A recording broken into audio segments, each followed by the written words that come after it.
Hey there, YouTube. Welcome to Big Mike Beard Wisdom. So, today is another cold Minnesota morning, and unfortunately, on the Escalade, the blower motor stopped working. The blower motor is the fan that actually moves the air in your HVAC system. So, that means that, when you do a remote start and you're just trying to melt a little bit of the frost and stuff, it's not going to do that. It's going to move just the air by like the heat current. So as there's like warm air by that heater core, that'll move up through the vents and it'll pull in cold air from outside, but it won't come in like what it should when you have the fans blowing. And it's one of those things where it can be a series of different things. So it could be your blower motor, or it could be your blower motor resistor, and a bunch of things in between. A lot of times the blower motor resistor, if that goes, you'll lose one speed first, but it'll work at other speeds. For me, the Escalade's blower motor's been whining and complaining for a while now. So it's been making kind of like high-pitched noises. And it's one of those things, I'm pretty sure it's the blower motor. And today, I'm going to tackle that. It's really simple, way easier than a lot of people think. So getting to the blower motor is fairly easy. So just in the passenger side wheel well stuff, you've got your glove box here. Just below the glove box is like a sound deadening pad, and then underneath here there's a 7mm bolt there and a 7mm bolt there. Once you take those two out, you can kind of bend this down, but as you can see, it's still pretty cold out here. So I'm going to have the vehicle running for a little bit, try and build up some heat, because plastic, when it's cold, tends to snap. And the last thing I want to do is start breaking more stuff than I need to. The blower motor started working just spontaneously.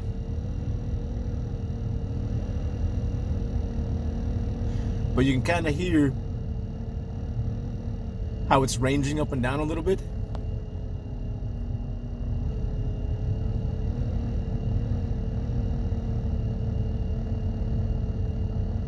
And that's without messing with any of the controls.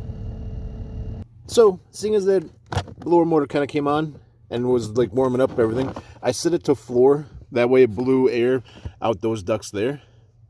And then this way, I built up some heat in this area, so hopefully everything's going to be nice and easy.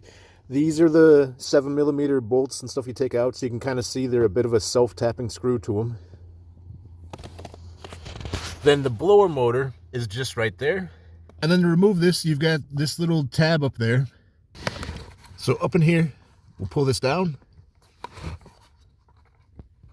and then rotate it. I say it, I can't do it with one hand. You can see I had that little finger kind of pushed down and I was able to rotate it a little bit. And then I should be able to rotate it with just one hand. And then this just pulls down.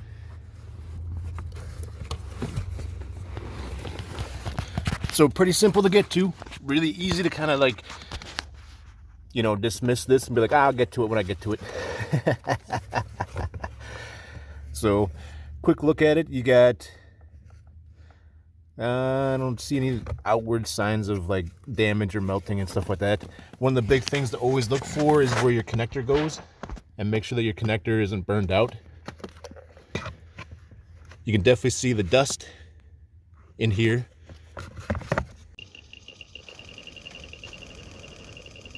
So right now I've got the fan just on the lowest speed. And you can kind of see how inconsistent it's running. So, and then it just shut off completely.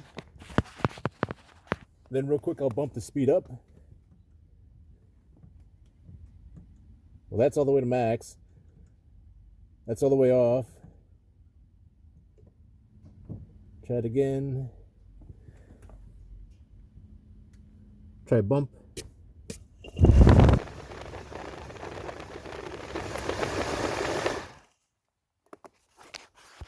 So yeah, I'd say it's definitely that motor. That motor's probably toast. Enough internal faults, so brushes may be getting bad and stuff. So back in the day, we'd wind up, you know, just replacing like the motor, and then you'd transfer the cage over. But nowadays, you pretty much buy the cage attached to it. I think the big thing with these is that you want to make sure you get this gasket. So there's this foam gasket here in the center. So then make sure it comes with that. And then next, once you get it out, you want to get the connector disconnected. So it's pretty simple. This section here just pushes in, and that pops out. Then you'll want to check that out to make sure nothing's burnt on it or messed up. So GM had some weird stuff going on where like some of the connectors changed. So it might be worth it whenever you get to whatever parts store you go to. In this case, we hit up O'Reilly's and bring it in. That way you can kind of compare the new part to the old part and make sure the connectors and stuff are the same. All right, so picked one up real quick at O'Reilly's. So this premium quality blower motor, PM9272. So there's the old one.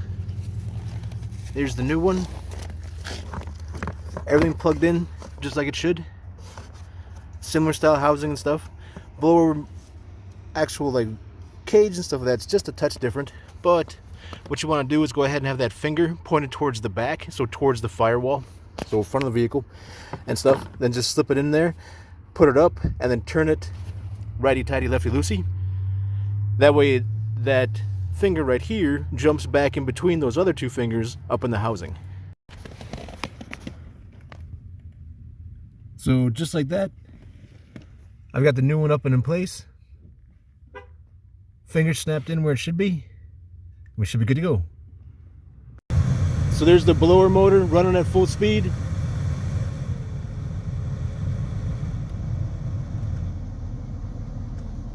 And low speed. Nice and quiet now. No weird knocks, clicks, squeals. So everything's all good to go, just like you'd expect a new blower motor to be. And then all I've got to do is just put the sound panel back up in place. Throw these two screws back in. We should be all good to go. So now that that's all in place, the fan's working fine. All the speeds are there from high to low. The big thing that you want to kind of think about is whether or not you want to order one online. So for me, I really could have ordered one online a while back, but I knew that some stuff changes with the GM blower motors. So, you know, I could have bought one of the kits that they sell where it's a resistor and new connectors too. So that's about like 140, 150 bucks, depending on where you're looking. So for this blower motor, this was about 100 bucks. So the nice thing about doing it this way, where you actually go to like a parts store, is that you can kind of compare the parts and be like, yep, this is definitely the one I need. Or if they have another option, be like, that one, I need the other one. So it's all in kind of a trade-off. So the availability of the part to verify it's correct versus, you know, maybe saving 40, 50 bucks. So going with RockAuto could have saved a bit, but I wouldn't have been able to just turn around and be like, hey, wait, I need this other one. Luckily, the first part they brought me at O'Reilly wound up being a good part. So we're all good to go here. You can hear nice and quiet now. No screeches. Blows fine. So I'm pretty happy with this. Everything's all fixed up. The times might have changed a little bit because I kind of did this in between working a shift. So, but hope you guys enjoyed the video. Feel free to like and subscribe, and I'll check you next time.